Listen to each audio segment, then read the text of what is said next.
What's up? Hola.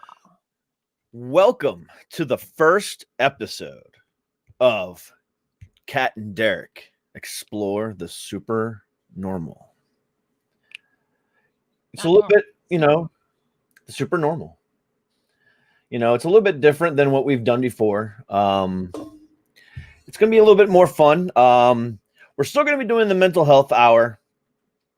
However, we're going to go ahead and scale that back to once every other week, and then we're going to do this in between. Yep. While the mental health stuff is important, it's getting a little mundane. So we're just going to go ahead and try something else and have a little bit more fun and explore some things. And we're going to have basically topics all over the place with this because, we got the mental health show. Starting next month, hopefully Kat will come back with some new Teachable Soul episodes. Plus I got the podcast, the soccer podcast. And now this, we're going to be all over the place with subjects galore. Right. So how are you this week? I'm here. You're here. That's a positive. Yes, it is. I'm proud that you're here. Thank you. I'm proud that you're here. Oh, yeah? Yeah. That makes me happy. Right. So anything interesting going on in your life this week?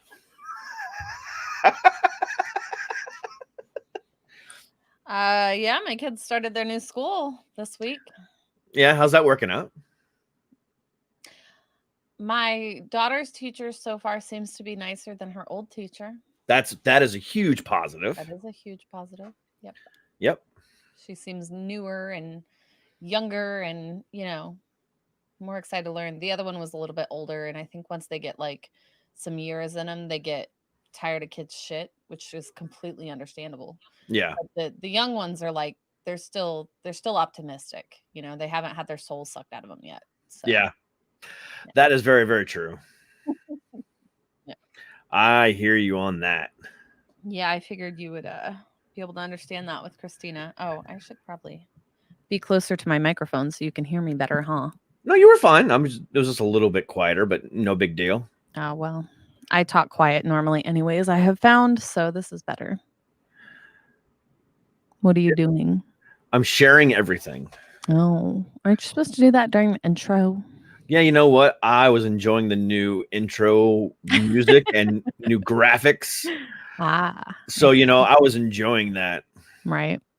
So one of the reasons that we were talking about this last time is because I've been watching Vampire Diaries, which has a whole lot of actual history because it's based on, I don't know if this is why, but it is, the town is a made up town, but it's based on the town that we were talking about last time.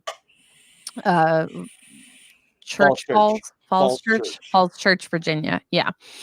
And so apparently there's actually history, of course. I think it started in Salem, probably with the witch trials, of course, but throughout the East Coast, there's, other history as well. But yeah, so yeah, this week we're going to talk more about that. I've been watching more of the Vampire Diaries. Have you started it? The Vampire Diaries? It would make me happy if you did. I would never. I will not. In Why? any which way, shape, or form. But there's so much knowledge, Derek. It's so much education. So much drama bullshit. Okay, listen, you fast forward through the drama and bullshit, okay? You do. But it's the education and knowledge behind it that's entertaining. Literally, I do. No, I fast forward it's not through entertaining all the kissing scenes. It's ridiculous. Ugh. Nope, not at all. Well, you suck. Fine. Do you watch Supernatural? Oh, of course I watch Supernatural. Okay, now that one I've never seen. So maybe I'm sure that there's a lot of actual history in there that you can, inform me on as well. Oh, that one is. Yeah, that one's all over the place, but yeah. What are they talk? They talk about demons and stuff like that. Right. They go more along the lines of the biblical stuff. Interesting. And yeah, they use real angels, real angel names, real demon names. Some of the stuff is, the names are made up if they don't have a certain name for what they're trying to accomplish. But it's still based off of biblical stuff and, historical stuff. It's very, very, very entertaining. Right. I am really digging this new background, this new overlay. Yes, I'm loving it. I concur.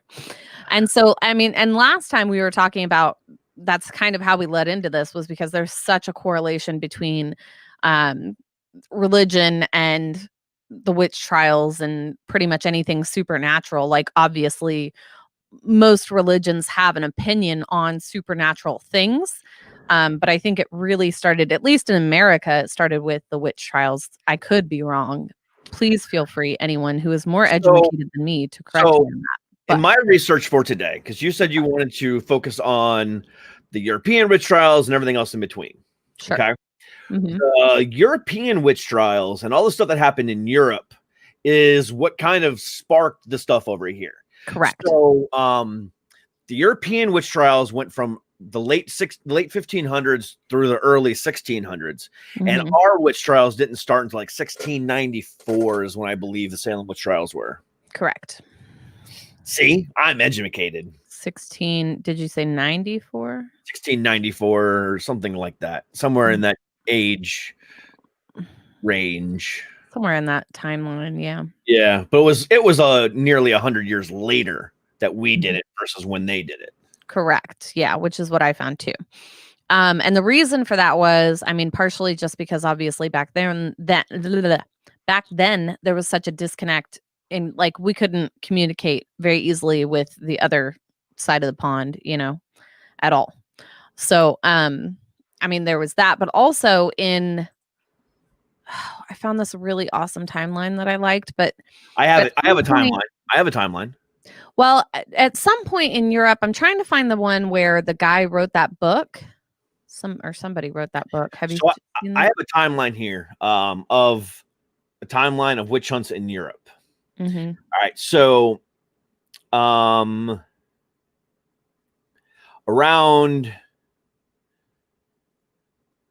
between 200 and 500 BC, a gentleman by the name of Talmud described the forms and punishments of execution for witchcraft. But prior to that, Hebrew scriptures addressed witchcraft, including Exodus 22:18, including Leviticus and Deuteronomy. So that's kind of where it started, was in Exodus, and then look to me, Exodus, Leviticus, and Deuteronomy. Really? Yes. So that's not. Okay. I'm gonna look for the book because there was a picture and it's kind of creepy. But I mean, that's basically so. From what I understand, though, before the witch trials, even in Europe, started, there were actual witches, but they used them, like people in the community, even churches, used them as healers. Like they made, you know, quote unquote potions, which were basically tea. They also made beer and brew, which they called brew at the time. They made beer at one point in time, and there are like what I think of in my mind when I think of witches is not 100% the story. Like what I think of in my mind is the story that people were given to believe that witches are bad. But again, that all comes down to the religious factors, right. Whatever they couldn't explain was automatically witchcraft. Right. Whether it be science, whether it be, right, just simple stuff, whatever couldn't be explained by religion was automatically deemed. Right. Which a great example of that, I think, is the Joan of Arc that we were talking about, because she before she was even like 18 or 19, because she died when she was 19. So she was burned at the stake when she was 19. And before all that occurred, she was openly going around in France. She was known as a hero to France because she was openly going around saying, I don't know how I know all this, but like your British soldiers that you all want to fight, they're right over there, and leading them into the fight. Hold on. Okay, sorry. And leading them into the fight, but telling everybody, I don't know how I know this, like it's divine intervention or whatever you want to call it, but she was never accrediting it to God. She was just saying, oh, I just know type thing. And so whenever, so the British actually got mad at her because of this. And somehow I don't know if they went and captured her or how they got a hold of her, but they got her. And then she went through these trials where they deemed that she was using witchcraft somehow, or heresy, as they called it, in order to find the British armies. And that's how the French won. All right. So on May 23rd, 1430, she was captured at, I'm going to butcher this French name, Compagnie? Probably? Yeah, I guess. By the Burgundian faction, a group of French nobles aligned with the English. So actually, the French are the ones who caught her. And she was later handed over to the English and put on trial for pro-English bishop Pierre Gauchon on a variety of charges. After Gauchon declared her guilty, she was burned at the stake on May 30th, 1431, dying at the age of 19 years old. Yeah. Because they won. But I mean, I would assume that those are probably just like certain rebels or something that were in France, because there are, like, everything else that I found are saying that in France at the time she was seen as a heroine, which of course, again, for the times back then was unheard of because women didn't contribute like that. Yeah. So let me read to you what I'm seeing here. Hold on, let's see here. So she appeared at the Battle of Orleans with a sudden change of pattern under the siege. During the 5 months before her arrival, defenders had attempted only one offensive assault, which had ended in defeat. On May 4th, however, she attacked and captured the outlying fortress of Saint Loup, followed by a march to a second fortress called Saint Jean Le Blanc. Let's see here. Jonah declared that she would provide a sign at Orleans. The lifting siege was interpreted by many people in a sign, and gained her support of prominent clergy such as the Archbishop and the theologian John Gerson, right, who wrote a supportive treaties, immediately following this event. So at that time, after the Orleans stuff, she was declared, a prominent figure and supported even by the church at the time. Right. To the English, though, the ability of peasant girl to defeat their armies was regarded as proof that she was possessed by the devil. The British medievalist Beverly Boyd noted that this charge was not propaganda, and just sincerely believed that the idea that God was supporting the French via Joan was distinctly unappealing to the English audience. Right. So basically, you must be from the devil. So basically, the English were butthurt. Yeah. That they lost. Correct. And they were butthurt that a peasant woman was the one who defeated them. Oh yeah, 100%.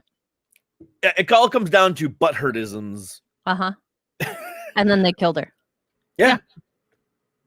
Because they said it can't be the work of God. This must be the work of the devil. Precisely. And that's pretty much what happened, in the Salem witch trials. I mean, and I'm certain throughout Europe before the Salem witch trials that somebody literally just got butthurt, because one of the things that I read also said that there were other women who would tell, like, I don't know, whoever was in charge, that these other women were witches, quote unquote, with having no evidence whatsoever. They would literally just have to say, "Ooh, I think that person over there is a witch." So, knowing how petty women are or can be, I can 100% see, especially back in that day, somebody pissing somebody else off, because she took her scarf or some bullshit, and being like, "Oh, she must be a witch." All right, so here's the timeline that I have. This is European timeline, okay? So it kind of shows the progression of talking about it versus holy shit, this is really happening. Right. All right. So I told you, Talmud, did that between 200 and 500 BC. Mhm. Anyway, yeah. Then about 910, the canon of Escacapi, a text of medieval canon law, was recorded by Regino of Prum. It described folk beliefs in Francia, the kingdom of Franks, just before the beginnings of the Holy Roman Empire. This text later influenced canon and condemned maleficum, bad doing, or soligrium, fortune telling. But it argued that most stories of these acts were fantasy.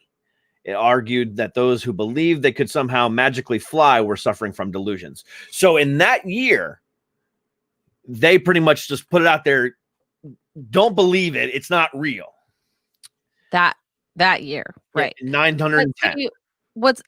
See, what's interesting to me is it's not even until right. So 1230s, it says an inquisition against heresy, which is another word for witchcraft, basically, was established by the Roman Catholic Church. Correct. So it was 300 years later.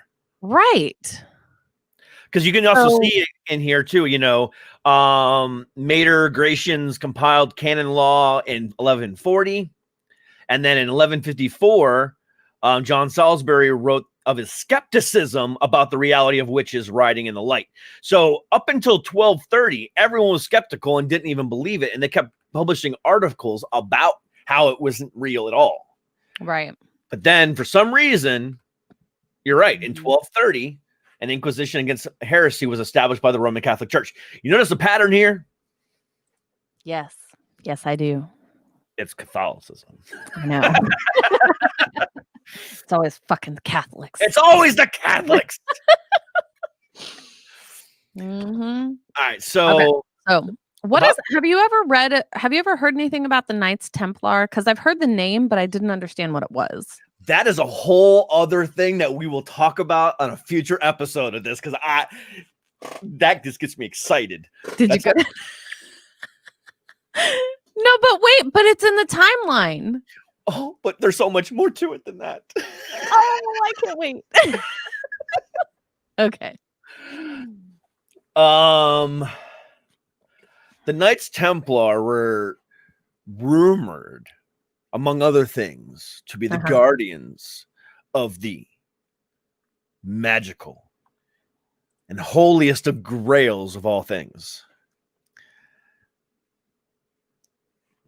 What? The Holy Grail. I just said the it. Holy Grail? Yeah. Oh, okay. They were the guardians of the Holy Grail. Huh. And there's so many rumors around that. We will go into that in a future episode because it's so exciting. You're so cute. Okay. All right. So that's my jam right there. That's my jam. Okay. I can't wait. I've never even looked into that, but I am building up to this amazing episode that we will have. I'm so excited for you. Okay. So then, like the 1340s, Black Death happened. They probably blamed that shit on witches too, or some bullshit. Right? Well, let's go ahead and back up a second, because you missed the whole part of it. So in the late 13th century, there was two things that happened. In 1258, Pope Alexander IV accepted that sorcery and communication with demons amounted to a kind of heresy. So now this is when the church is starting to step in, saying that, no, this is real, and we're going to declare this heresy. Then in the, it doesn't have an exact date. In Summa Theologia, in other writings, Thomas Aquinas briefly addressed sorcery and magic. He assumed that consulting demons included making a pact with them. So that's when it kind of started, was around 1258, between 1258 and the early 1300s, the early 1300s. This says late 1300s. Well, because in 1306, the church moved to eliminate the Knights Templar. I got you. The charges were heresy, witchcraft, and devil worship. Now, the thing about it is, I didn't want to go into this because now I'm going to start on a whole tangent. I'm going to go ahead and just kind of briefly synopsis. The Knights Templar is sort of the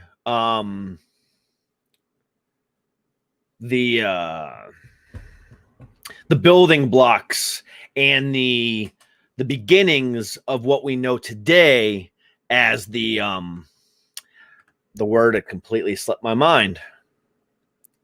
This says the Masons. It's the Masons. Oh yes. So that's the word I was looking for. The Knights Templar kind of is the building blocks to what we now to know today as the Masons.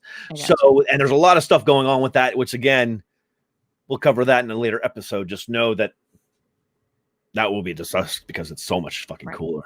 And yes, Wayne, by the way, it is Monday, but also, sorry, we had to switch this. Did you tell anybody that we had to switch this to 3 because my kids? I did on Instagram.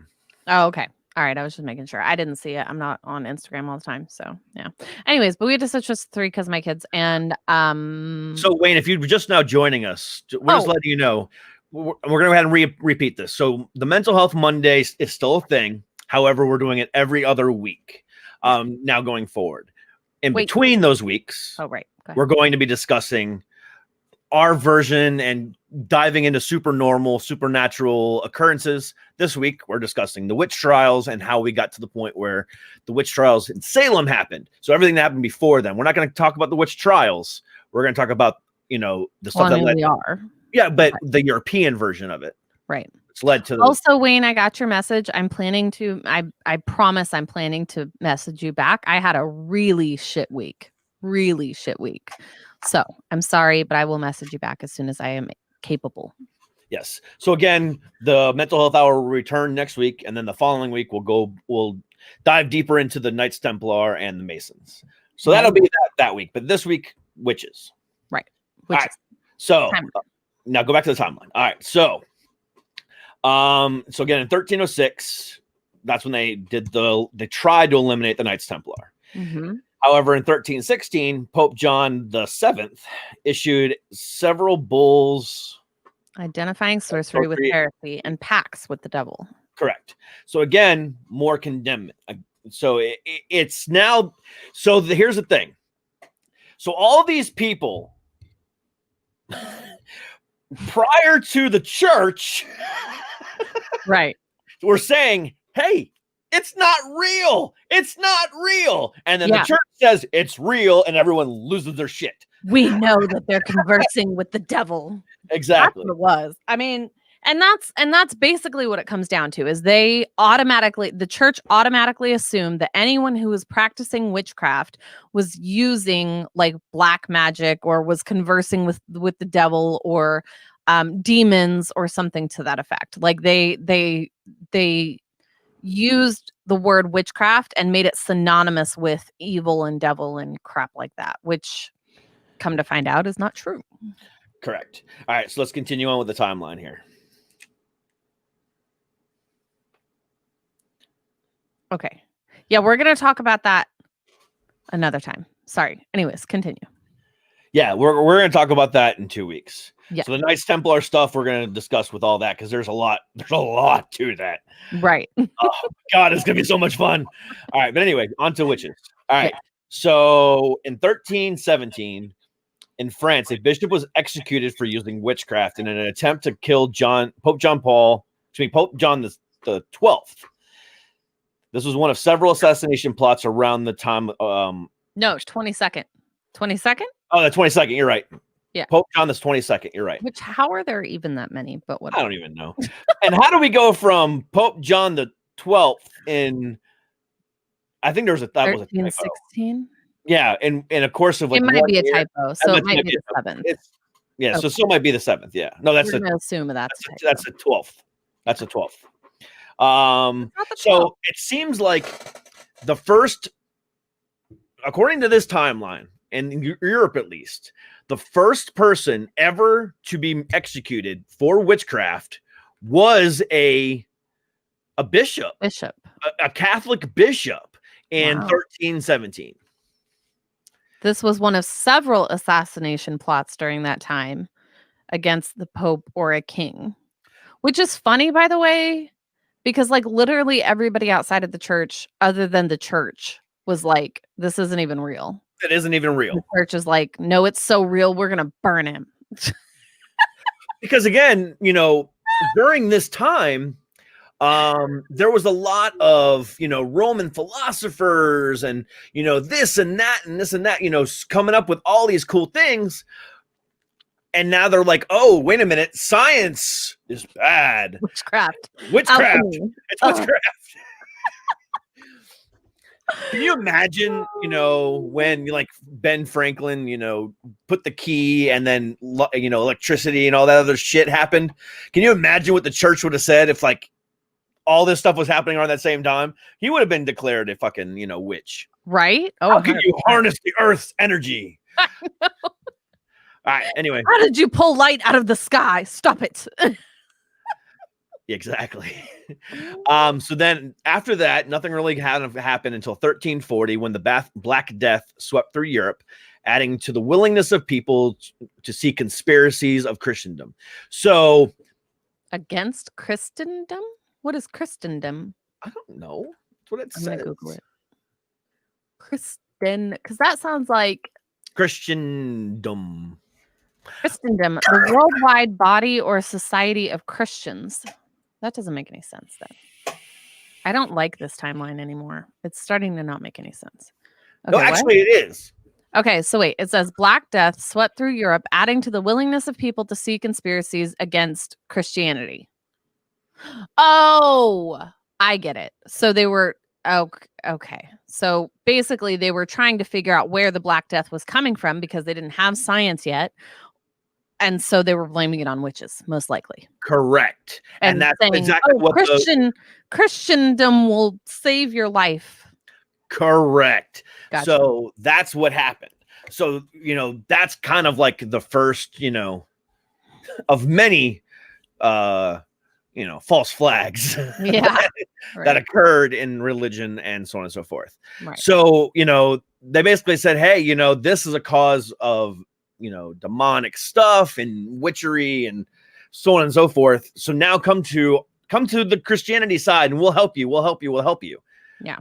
However, so then like 110 years later, because of course they were busy dying at the time between, the next few years, they couldn't just blame, they could have, but they were busy worrying about dying or not. So then whatever this says, I don't even know how to pronounce this. Errors Gazaziorum, a papal bull or decree identified witchcraft. This is the book I was talking about. Witchcraft and Heresy with the Cathars. I don't know what Cathars are. Cathars is capitalized. Don't know what that means. Do you? Sure. Cathars are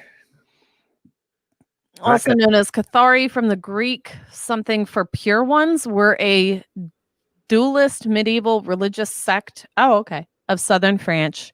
France. What did I say? French? French. France. That's exactly how they say it in the South. Which flourished in the 12th century. Yep.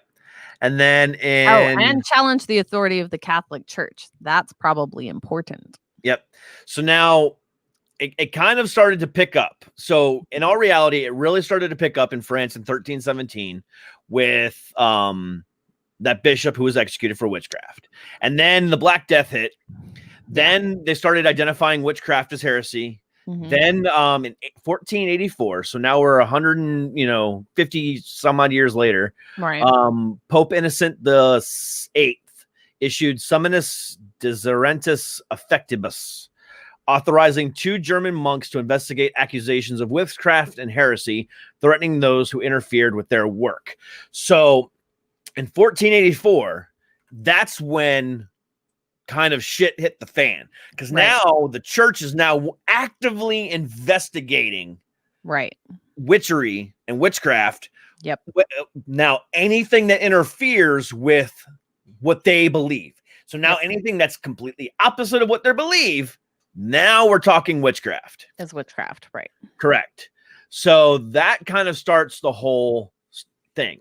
Mm-hmm. Then 1500 to 1560, many historians point to this period as one in which witchcraft trials and Protestantism were rising. So during the 1500s, those were the first sets of witch trials, all because of the Catholic Church. Well, and because of this book called the Malleus Maleficarum, which it says was the medieval witch hunter book, which sounds kind of cool. Like, I wish I could honestly get. It's also known as the Hammer of Witches, which sounds encouraging. But sounds like a good porno. I don't know what your definition of good porno is, but in my book, I don't know. Hammers don't belong in my porn. So that's all I gotta say about that. I understand there are people out there who do. That's fine. Good for you. The hammer is a euphemism. Oh, well. For the almighty hammer of the third leg. All right, we're gonna go off topic. Sorry. Yeah. Moving on. Yeah. All right. So then, all the witches died. Yeah. So now they started with the witch trials in 1500. Yep. Then in 1532, Constantino Criminalis Carolina. Constitutio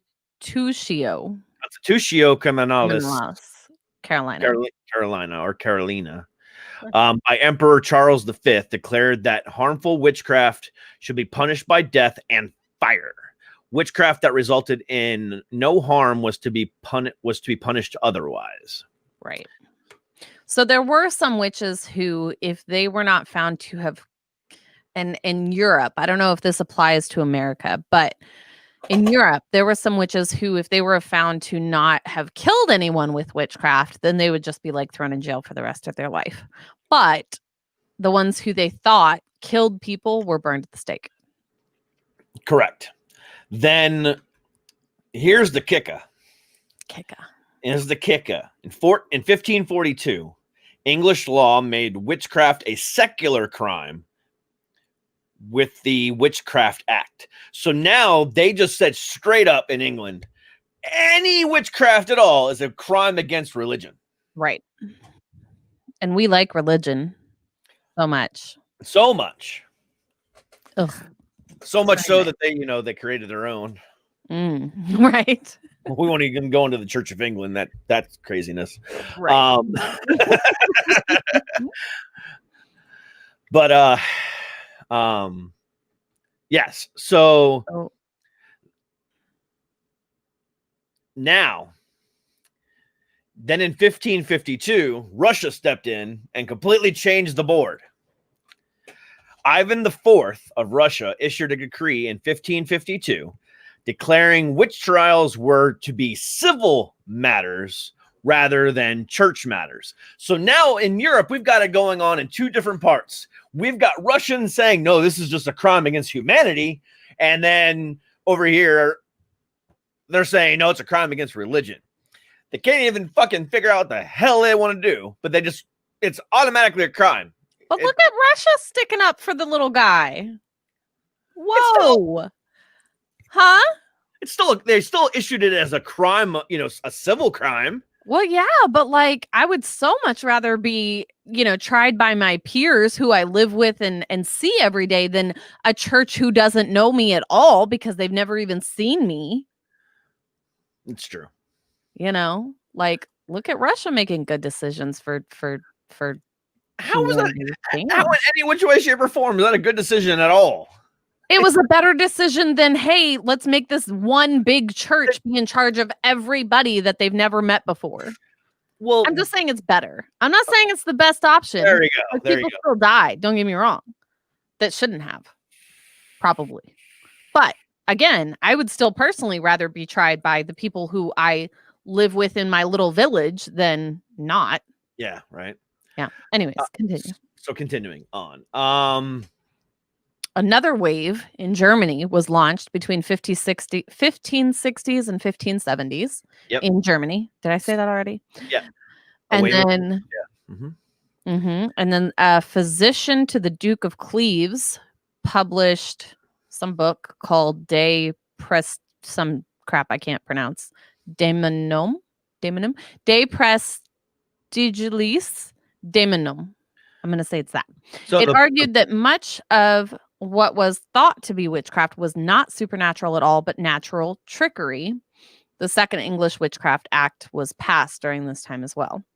And by natural trickery, I mean, that could probably be anything from they tried chamomile tea and it made their throat not hurt to fucking, switch of the hand type stuff. Sleight of hand. Sleight of hand. Thank you. That word. Yes. So again, now we got more people, including now doctors coming out and saying, hey, you're wrong. This is not real. Right. But England's like, hey, you know what? I don't give a fuck. Exactly. Of course. Then from 1580 to 1650, this is considered the height of the witch trials in Europe. Yep. So yeah, the 1580s was when it kind of all really started hardcore. However, 4 years into it, Discovery of Witchcraft was published by Reginald Scott of Kent, expressing skepticism of witchcraft claims. Again, completely ignored. Yeah. Then in 1604, Act of James I expanded punishable offenses related to witchcraft. It doesn't really go into specifics. But I mean, all along,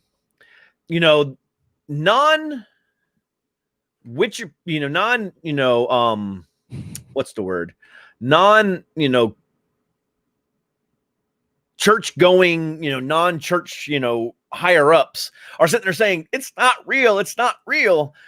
And yet the church is like saying, we don't give a shit. We don't give a shit. Yeah.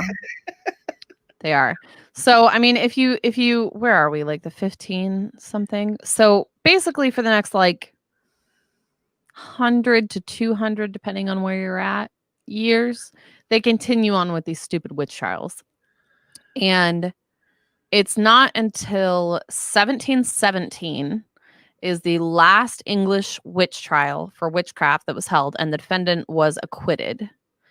The Salem witch trials, however, took place in the British colony of Massachusetts in 1692. I was 2 years off. Aha, yes, you were. So all this stuff led to, the massive, things that happened in 1692. But, again, this all comes back down to the church. The church has caused more death and destruction than anything else in this entire world. Yep. And that is sickening. Because we've had people like fucking Stalin and Hitler and, all these fucking massive dictators who just destroyed fucking people. And yet the church has done worse. Oh, right. I know. So, so that's that. So that's how all of that started, was, of course, the church. Now, what I don't fully understand is and it's honestly a little bit harder even to find out information on witchcraft. I think partially because it's been so denounced and everybody's like, oh, it's totally fake. And, it's not a real thing. Which, I mean, at the time was partially for protection. Everybody's like, yeah, this is totally not a real thing. I totally don't make brews and potions and tea. I don't do this. What are you talking about? It doesn't do anything. I'm just making tea. So for the time, it was probably for protection. But now, I mean, even if it was fake, or even if it is fake or anything, I don't know. I can't find a whole lot. There is, of course, I think probably the most famous, I don't know what to call them, but the most famous type of witch is a Wiccan.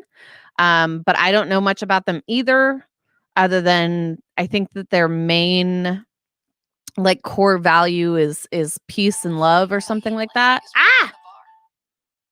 Sorry, I don't know why that played anything at all. But from what I understand, there are also different kinds of witches that do not follow Wicca, whatever. I just don't know what they are. You're muted. You're muted. Oh, my bad. Wicca is also termed pagan witchcraft. Yeah. So it's a modernized version of paganism. Paganism. Paganism. What do we know about paganism? Anything? Well, the pagans were fucking deemed, devil worshippers by the Christian church and the Catholic Church. Which is why they were believed to be witches. Correct. Mm-hmm. Wicca has no central authority figure. Its traditions, core beliefs, principles, and practices were originally outlined in the 1940s and 1950s by Gardner and Doreen Valiente, both in published books and in secret written and oral teachings passed along to their initiates. There are many variations of the core structure, and the religion grows and evolves over time. It is divided into a number of lineages, sects, and denominations, referred to as traditions, each of its own organizational structure and level of centralization, due to its decentralized nature. I hate when they use big words repeatedly over and over and over again. There is some disagreement over what actually constitutes as Wicca. Some traditions, collectively referred to as a British traditional Wicca, strictly follow the initiatory lineage of Gardner and consider the term Wicca to apply to only similar traditions, but not to eclectic traditions. Right. And have you been on Witch Talk yet? What the heck is Witch Talk? It's the witchy side of TikTok. I've been on Kink Talk. Does that count? We've all been on King Talk, okay? No, that doesn't count. I don't think that witches and kinkiness are involved often. No, I'm pretty sure they're pretty closely related. Right. Yeah. While some, kinks don't relate to, Wiccan practices, I'm sure some of them do.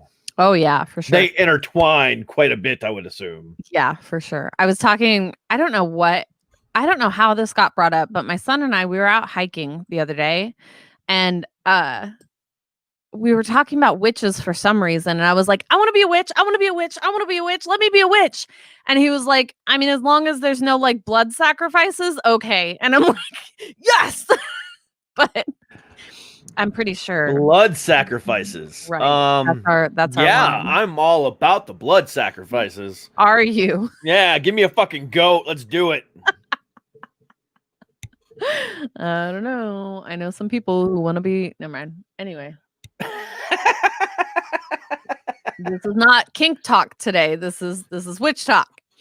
Anyways, so there's paganism, which is apparently in some way, shape, or form different from Wicca, which all of these are religions. And then there's ceremonial. It says the by the book practice of placing the highest value in, not to mention expertly executing ceremonies and rituals, which again, as I pointed out last week, like any witch quote unquote ceremony or ritual to me isn't any different than a ceremony in a church where they're like, let's pray to all of God or Allah, or let's drink the blood of Jesus that's wine and eat his flesh. Cannibalism. Just saying. Anyways, that is a ritual, and they perform ceremonies and pray over literally everything. So, I mean, it's basically no different. It's just a different type of religion. Then there's, I don't know how to pronounce this, brujeria, which is an umbrella term for African, Caribbean, and indigenous Latin American witchcraft dating back centuries, if not thousands of years. Increasingly, though, the word bruja, which I know that one, which is just Spanish for witch, has been reclaimed by Latinx women interested in their heritage and made contemporary by, say, using the gender-neutral term, it's BRUJX, but I'm not sure how to pronounce that part. Solitary, this group is made up of those who choose not to find a coven, but instead operate on their own with the type or mix of witchcraft that they choose, because sometimes witches mix a bunch of different things. Yeah. Eclecticism, a more social route for those who choose not to stick to a particular category, but instead mix traditions as they please. And then there's some terminology here, which could also be interesting as well. But there's, so those are the different ones. I know of Wiccan, I know of paganism, and I know of brujas, of course, which is just a Spanish term for a witch. And then I know of there's certain things that people are afraid of. I know in Africa and countries like that, or countries in Africa rather, that people, but again, it's still no different than religion. I mean, people in church dance around in circles, and speak tongues, and all kinds of crap. I mean, it's literally just another religion, basically, which it took me a while to understand that, really, because I was brought up in a religious home and I was taught that. I remember did I tell you that story last time, that my mom took a book out back that she found in our house and burned it in a pan? Yes, you did. But it was witchcraft. Yeah. Well, here's I'm reading through this, and some of the things that Wiccans believe and their ritual practices. Yeah. One of the things that they practice is sex magic. Ooh. So what? I'm gonna read you this little quote because it sounds awesome. Other traditions. I'm about to go perform some sex magic on my wife. Some traditions wear robes with cords tied around the waist, or even just normal street clothes. In certain traditions, ritualized sex magic is performed in the form of a great rite, whereby a high priest and a high priestess invoke the god and goddess to possess them before performing sexual intercourse, to raise magical energy, to use it in spell work. In nearly all cases, it is instead performed in token, thereby merely symbolically, using the athame to symbolize the penis and the chalice to symbolize the womb. For some Wiccans, the ritual space is the space of resistance, in which sexual morals of Christianity and patriarchy are subverted. And for this reason, they have adopted techniques such as BDSM into their rituals. See, I was right. Oh, I was right without even knowing it. You're right. You're 100% right. Publicly, many Wiccan groups have tended to excise the role of sex magic from their image. This has served both as an escape and a tabloid sensationalism that has targeted the religion since the 1950s, and concerns surrounding the satanic ritual abuse hysteria in the 1980s and 1900s. Right, because in like Christianity, sex is bad. Sexual desires are bad. It's bad unless you're making you do it. It's for procreation only. If you're using it for pleasure, it is bad. Bad. I sin multiple times per day. Same. But I'm okay with it. Me too. So that is interesting. However, I had not, like, I know, what'd you say? I said, however, it is awful sticky. We got it the first time. I wanted to make sure I accentuated that point.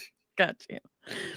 So I mean, I know that I know witches that like have altars and like put rocks on them and light candles and things like that, but I hadn't thought of doing like making sex a ritual, I guess, which makes sense because like then there are also, I know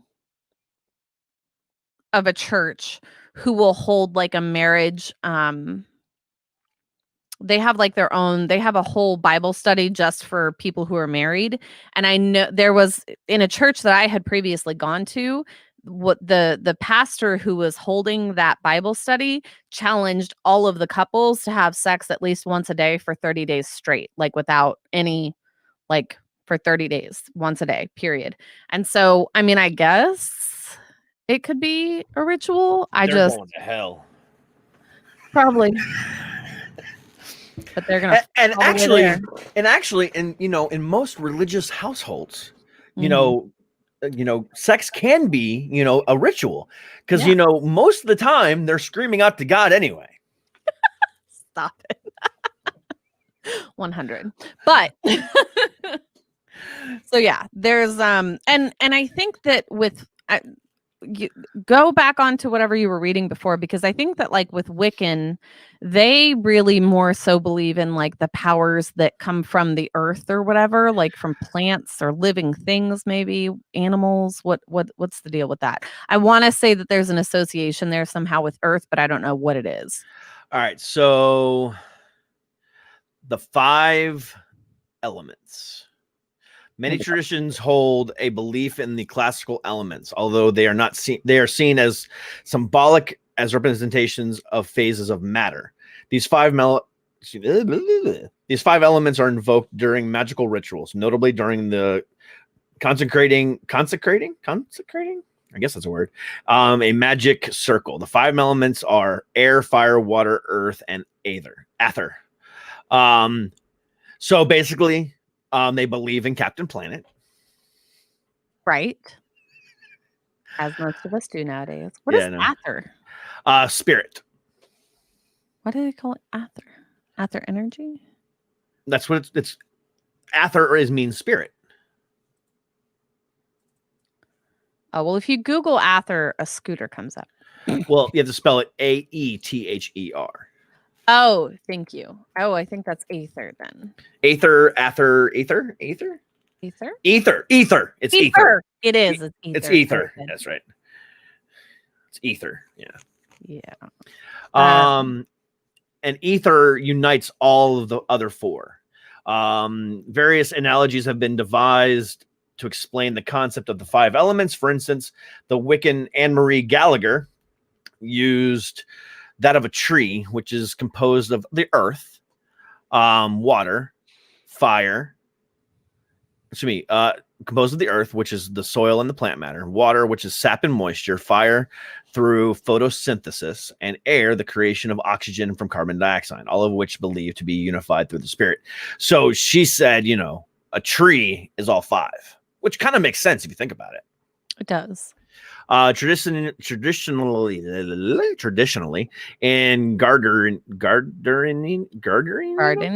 No, gardenarian. In the gardenarian craft.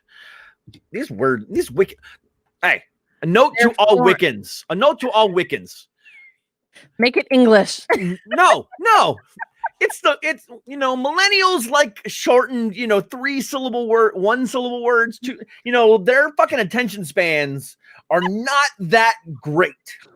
That's why so few people are witches these days. Exactly. It's too damn lazy. It's not because they don't want to believe. It's not because they don't, want to try. It's just that they open up the book and they're like, I ain't fucking reading this shit. Where's the LOLs and LMAOs and GTFOs? Yeah. My 7-year-old knows what NP means online. So you right. You're not wrong. You want to hear a funny story though? So there's a thing called the Pluralism Project, which is in Massachusetts. Oh, at Harvard University. What? Irony. Right? So the Gardnerian, however we pronounce it, tradition of Wicca, a form of religious witchcraft, follows the writings and teachings of Gerald Gardner, which were published in England in the 1950s. Gardner claimed to have discovered and been initiated into a group that was practicing an ancient indigenous British religion. Within the pagan community, there is debate over how much Gardner received from tradition and how much he created himself. In either case, the tradition has been influential. Many groups in the U.S. follow the ritual guidelines published in Gardner's book or taught to his initiates. This sounds like the guy who created that cult. The one that was it Scientology? Yeah, that guy. Oh God, L. Ron Hubbard. Yeah, Hubbard. So the Alexandrian tradition is one variation of the Gardnerian tradition of British witchcraft, named after Alexander's and his wife Maxine, who personally initiated many followers into the craft. Yeah, that sounds like a cult. But technically, so is like Christianity is a cult. Like religion in general is a cult. Religion in general is a cult. Anyways, so continue with what you were saying. Sorry. I don't remember what I was going to say. No, you were reading. What was I reading? About. Okay. Traditionally in the Gardnerian craft, each element has been associated with a cardinal point of the compass. Air with east, fire with south, water with west, earth with north, and the spirit at the center. However, some Wiccans, such as Frederick Lamond, have claimed that the set cardinal points are only those applicable to the geography of southern England, where Wicca evolved, and that Wiccans should determine which directions best suit each element in their region.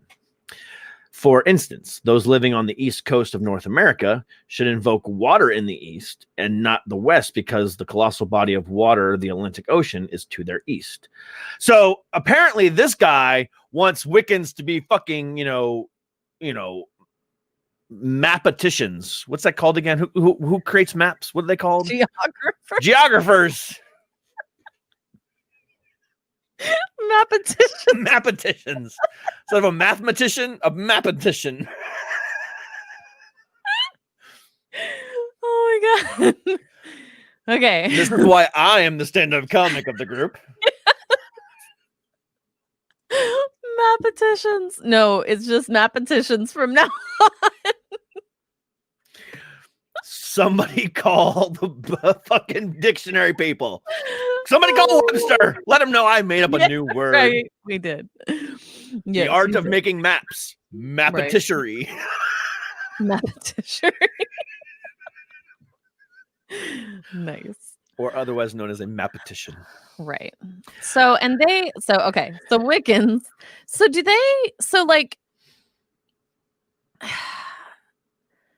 Something that we read in the timeline earlier said something to the effect of actually contacting demons or whatever. But that's not the pagan version, the Wicca's version. They don't do that. I mean, according to what I'm seeing here, it's because most Wiccans take a realistic view of the living in the real world, replete with many problems, and do not claim the gods have all the answers. Suggested that Wiccans do not claim to seek perfection, but instead wholeness or completeness, which includes acceptance of traits like anger, weakness, and pain.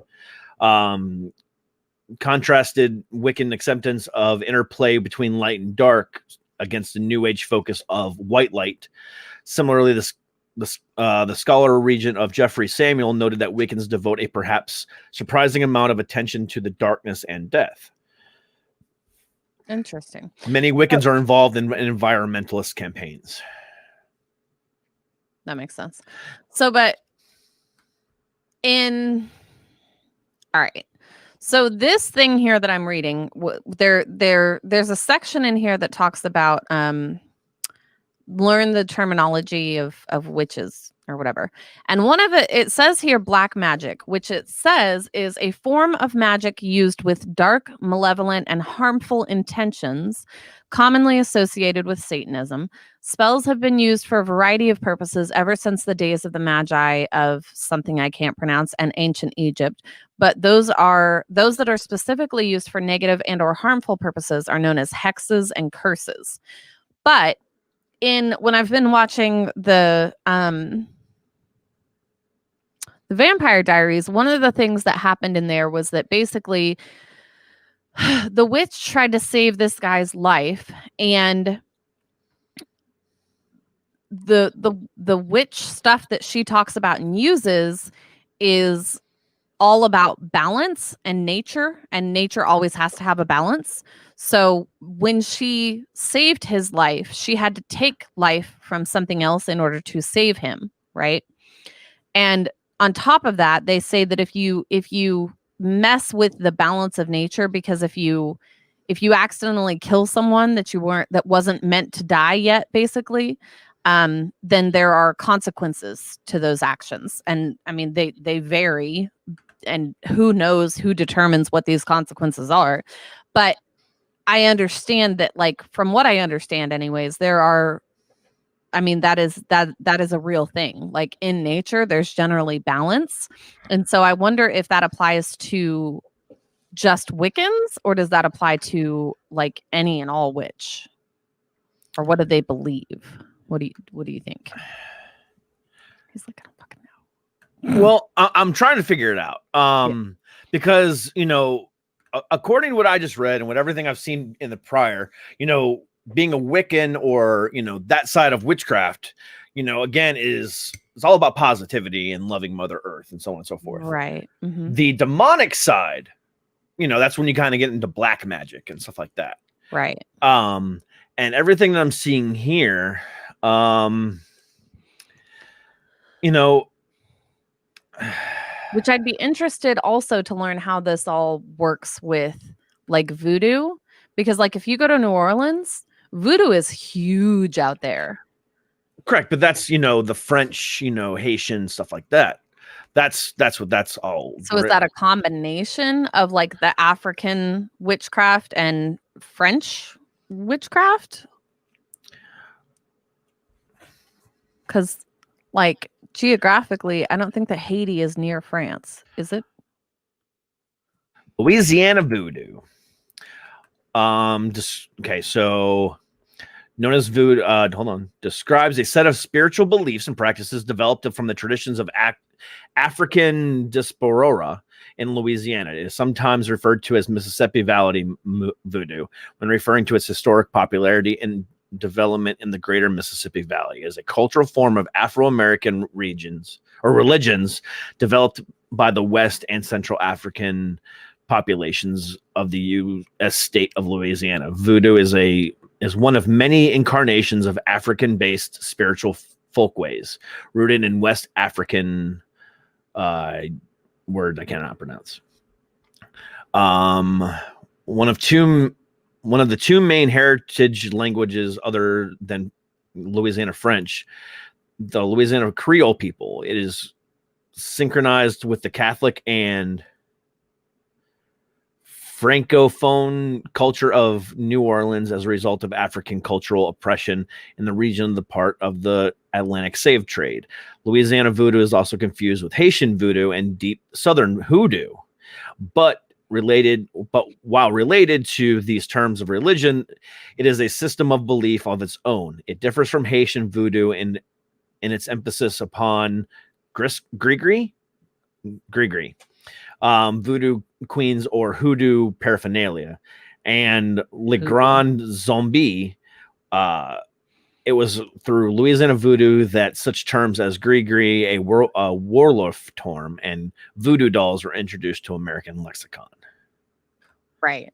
Yeah, I bought a couple of voodoo dolls while I was there. How'd that work out for you? I mean, they're like just dolls that are made out of stuff. Like I bought my mom a nurse one, and it's as a nurse, and she hangs it on her car. Yeah.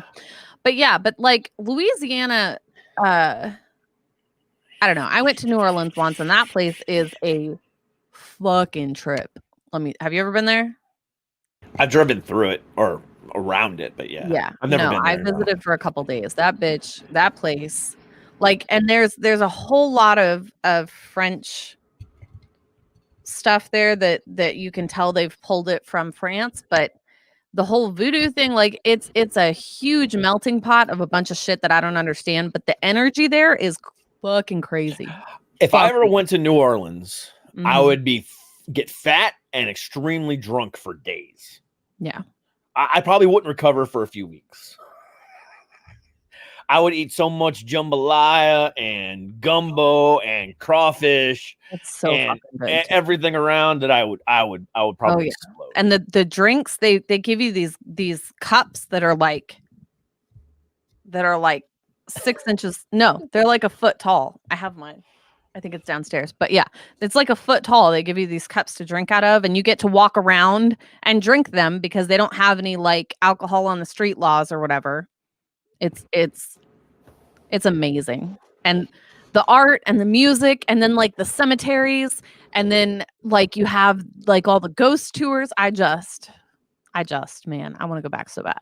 Yeah. Anyways, but yeah, so voodoo, Wiccan, like all of these things are religion basically, or they started out as religions, and now we're like, now because we're a westernized country, and especially if you grew up in a religious home like I did, all of those things were deemed, they talk to the devil basically, and so therefore they're bad. Well, I mean, looking at it too, because you can also call Satanism, and you know, the actual what Satanism is not what you think at all. Right. Do some research on that one. That one will surprise you. Yeah, I know. Yeah, they actually do good things in the world, and yeah. And actually do not believe the devil. Really? Oh. I haven't done the research on it. You're going to make me get into this real quick. I just want to do a quick overview. Quick overview. Educate us. And then I'm going to go to Cheesecake Factory and drown my sorrows in cheesecake. Cool. Not a sponsor, but you can be if you want to be. So there's a couple different ones. There's Satanism, and then there's the Church of Satan. So Satanism is a group of ideological and philosophical beliefs based on Satan. Contemporary religious practices of Satanism began with the founding of the Church of Satan in 1966, although few historical precedents exist. Prior to the public practice, Satanism existed primarily as an accusation by various Christian groups toward the perceived ideological opponents rather than a self-identity. Satanism and the concept. Wait. Did you just say that the Christian church created another church called Satanism? No.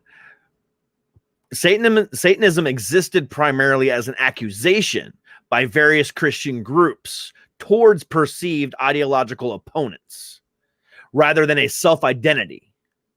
Okay. So people didn't identify themselves as Satanists. They were just called that by Christian people. Right. Satanism and the concept of Satan has also been used by artists and entertainers for some symbolic expression. Since the late 19th century, various small religious groups have emerged and identified as Satanists or satanic iconography.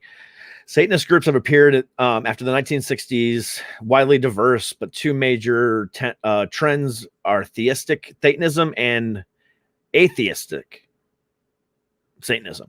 Theistic Satanists venerate Satan as a supernatural deity, viewing him not as omnipotent, but rather a patriarch in contrast.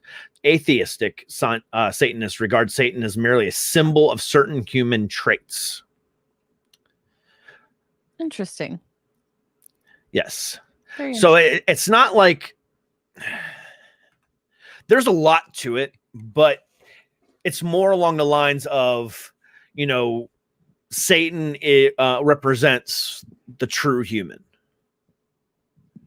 It's kind of what they, right. I mean, and then there's people. There's a lot more to it, but I mean, just yeah.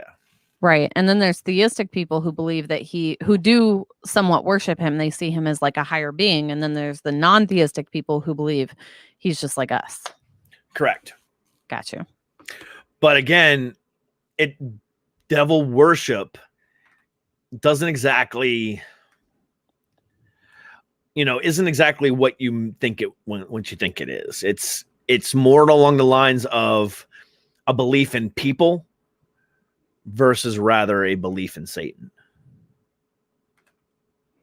That'd be funny. I'd love to walk into a church and be like, "Hi, I'm a Satanist. Let's talk." Yeah. Just to film their reactions on their face, honestly. Truth. Right. Okay. So this was fun. This was a fun last little history lesson, and it was. I learned so much. I did. Me too.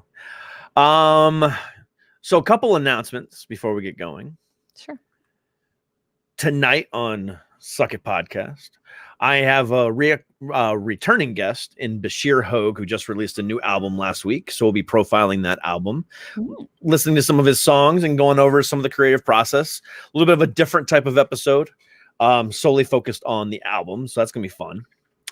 Then next Thursday, October 15th, 10 days from today, episode 100. It's gonna be insane. Who else is gonna be there yet? Do you know? Sure.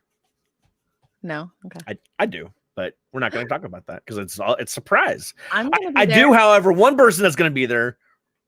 Oh, over there. You. Kat will be joining me next week. Yep. Some other stuff too. Lots of surprises, lots of giveaways, lots of fun stuff. Episode 100 of Suck It Podcast. Insane. I am so stoked. Me too. I'm so proud of you for making it this far too, by the way. Well, I have you to thank. I mean, you have yourself to thank. No, I have you to thank. Because, No. You're the one that, quit the show abruptly one day before, taping and kind of forced me into You are today doing this on my own. Yeah. No, but in all reality, the concept that you and I kind of came up with, it has evolved, but it was definitely dual inspired. Yeah. Yeah, but I wanted you to be able to do what you wanted to do too. So. And it's gotten crazy. Which is awesome. It really has. This has been absolutely insane, but it's been so much fun and so exciting. And to come up on episode 100 next week is truly honorable. Yes. To go from,